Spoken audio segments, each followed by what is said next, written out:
Hello, this is Pastor Bob at marriagehelp.com. Thank you for watching lesson number 5 on the 10 rules. Lesson number 5, simply stated, says, I love you enough to make time, to set a time, to be prepared when we've arrived at that time, to have a discussion, even an argument, even a debate. When we don't set time intentionally, we work through our conflicts randomly. We squeeze things in between television shows or during commercial breaks in the football game, or our family used to argue on the way to church. It seemed like that was one time when we had their undivided attention for a few minutes, and driving down the street toward the church gave us a time when, well, I might as well go ahead and bring up the issue that's upsetting me. Don't have conflict randomly or just wedged in between other activities. Don't be distracted. Don't just drop a surprise sucker punch on somebody or suddenly bring up something that no one's prepared to talk about at that point.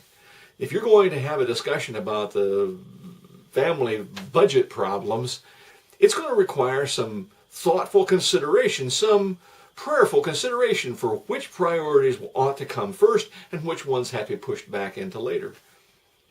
To try and do that in the last 5 minutes before someone dashes off to work is just being foolish. Rule number 5 says, be intentional.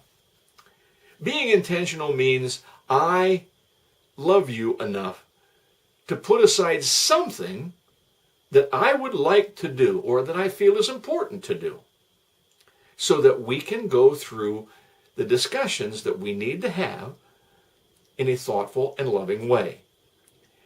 If I'm not willing to put down the newspaper in order to take care of a conversation that we have to have about an important issue in our marriage, it's pretty clear that we have a problem that we have to deal with bigger than just the family budget or whatever the issue might be.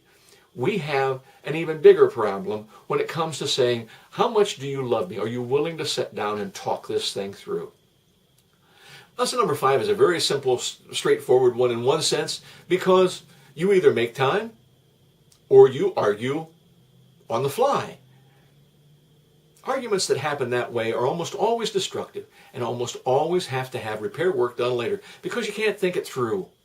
You can't get your mind behind it. You can't weigh the alternatives. You're going to make mistakes. You're going to say, well, we decided this last week, but now we're going to decide to do this differently today. Take the time. Make the sacrifices that are necessary. Sometimes it means not being able to do everything you want to do in your time away from work or in your hobby. Sometimes it means I have to set priorities in my marriage relationship that come above my extracurricular activities, even my work activities, so that I can make sure that the person I committed to take care of is well cared for, and we're not making silly mistakes because we're trying to do it in a rushed, impromptu, and unprepared, and a destructive way. Break the pattern. Set a time. Get your act together. Make it clear what you need to do, and then follow through. Thank you for watching marriagehelp.com.